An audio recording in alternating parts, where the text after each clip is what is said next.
नमस्कार दोस्तों, voice for new India Ajit Kumar Singh knowledge platform पे आप सबका स्वागत करते हैं।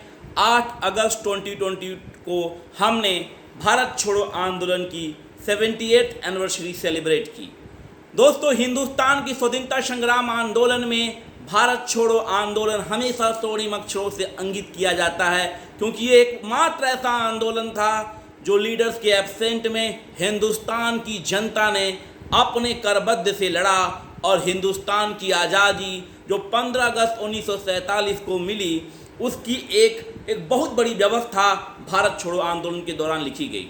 तो इस वीडियो के माध्यम से हम बहुत ही सिंपलिस्टिक तरीके से समझेंगे कि भारत छोड़ो आंदोलन कैसे स्टार्ट हुआ और उसके बेसिक कैरेक्टरिस्टिक्स क्या थे और वो कैसे डिफरेंट था और स्वतंत्रता संग्राम आंदोलनों से। 1 सितंबर 1939 को जर्मनी पोलैंड पर अटैक करता है और द्वितीय विश्व युद्ध की शुरुआत हो जाती है। और 3 सितंबर 1939 को ब्रिटिश गवर्नमेंट अभी इसमें शामिल हो जाते हैं और यहाँ जहाँ पे हिंदुस्तान पे हमें ब्रिटिश हुक्मरान हम पर राज कर रहे थे, हिंदुस्तान को भी ये डिक्लेयर कर देते हैं कि सेकेंड वर्ल्ड वॉर का पार्ट है। सेकेंड वर्ल्ड वॉर लड़ा जा रहा था फाशीवादी शक्तियों और लोकतांत्रिक शक्तियों के खिलाफ। हिंदुस्तान की यह बड़ी ही नेतृत्व की ये बड़ी मतलब उलझन थी कि ये जो लड़ाई लोकतंत्र और फाशीवाद में के बीच हो रही है, वो भारत उसका पार्ट कैसे हो सकता है जब भारत खुद अपने लोकतंत्र अधिकारों से वंचित है और हिंदुस्तान पे ब्रिटिश की हुकूमत है, तो भारत कैसे लोकतंत्र बनाम फाशीवाद के इस लड़ाई में साथ खड़ा हो सकता है। हिंदुस्तानी नेतृत्व में ने यह बात कही कि एक इफेक्टिव पावर ट्रांसफर किया जाए ताकि हिंदुस्तान भी अपना सपोर्ट दिखाए, लेकिन Britishers they are not in the interest to do so. और यहीं से शुरुआत होती है आंदोलन की। बिना भारतीय जनमानस के समझे बूझे हिंदुस्तान को द्वितीय विश्व युद्ध लड़ाई में झोंक देना और 28 महीने की कांग्रेस मिनिस्ट्रीज का रिजिग्नेशन एक आंदोलन को एक गो थ्रो देता है। लेकिन हिंदुस्तानी नेतृत्व इस बात के लिए तैयार नहीं होता है कि इस समय द्वितीय विश्व युद्ध के समय जब ब्रिटिशर्स कमज़ोर हो रहे थे, इनका गलत फ़ायदा उठाया जाए, क्योंकि ये लड़ाई एक तरह से लोकतंत्र और फाशीवाद शक्तियों के बीच में थी। इसलिए हिंदुस्तान थोड़ा नरम हो रहा था, लेकिन साथ में हिंदुस्तानी नेतृत्व इस बात पर बात कर रहा था कि ना कुछ तो एक इफेक्टिव गवर्नमेंट फॉर्मेशन हो ताकि हिंदुस्तान भी एक्टिवली रूप से इंगेज हो सके इस लड़ाई में लोकतंत्र बनाम फाशीवाद की। लेकिन ब्रिटिशर्स नहीं सुनते हैं और इसके बाद वो अगस्त ऑफर की बात होती है। 8 अगस्त 1940 को लॉर्ड लिनिथगो एक अगस्त ऑफर लाते हैं और इनमें तमाम बातों में सबसे खटकने वाली बात होती है डोमिनियन स्टेटस की। अगस्त ऑफर में बात हो रही होती है डोमिनियन स्टेटस की, लेकिन हिंदुस्तान जो 26 जनवरी 1930 को अपना पहला स्वतंत्रता दिवस मना चुका है, स्वाधीनता दिवस मना चुका है, वो डोमिनियन स्टेटस में तैयार ही नहीं है। हिंदुस्तान को पूर्ण आज़ादी चाहिए, पूर्ण स्वराज चाहिए, इसलिए अगस्त ऑफर रिजेक्ट हो जाता है।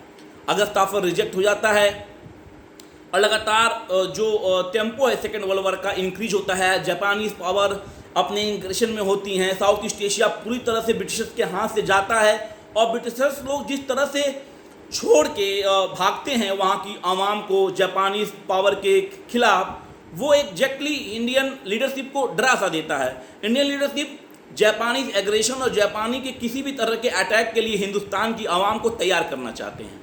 और इस बीच क्या होता है, गांधी जी कहते हैं हम लड़ाई के बीच में हम कोई फ़ायदा तो नहीं उठाना चाहते, लेकिन इस लड़ाई के साथ हिंदुस्तान नहीं खड़ा है, क्योंकि हिंदुस्तान लोकतंत्र बनाम फांसीवाद की इस लड़ाई में कैसे खड़ा होगा जब हिंदुस्तान की ही आज़ादी उसको नहीं मिल रही है, उसके ही लोकतांत्रिक अधिकार बहाल नहीं है।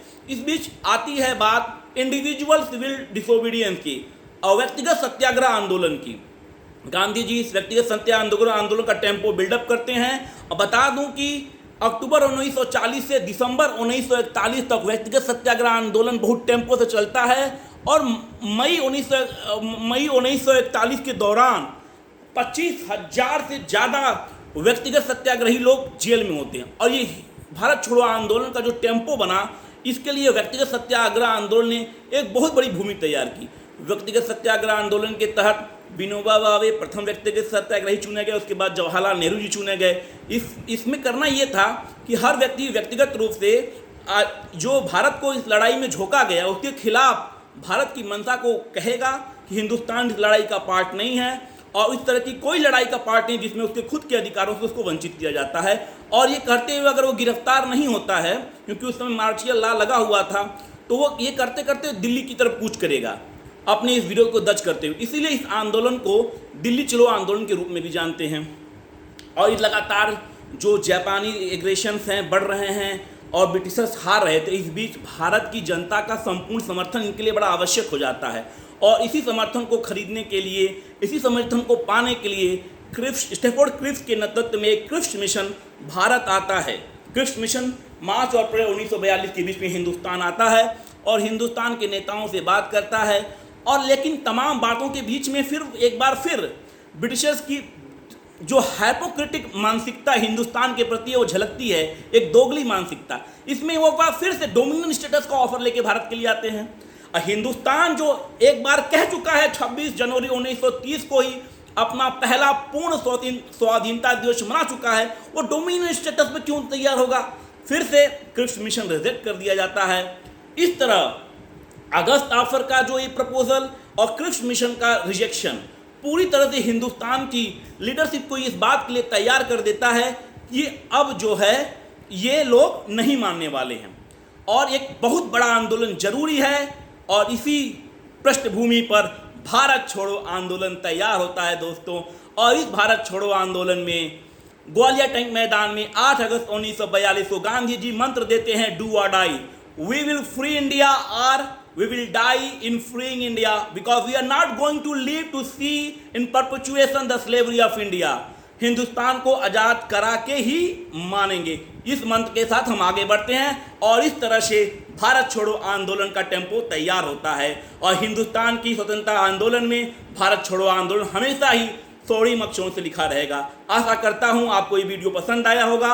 अगले वीडियो के सीरीज में हम भारत छोड़ो आंदोलन के अदर फैसेट्स पे बात करेंगे। जय हिंद, जय जवान दोस्तों।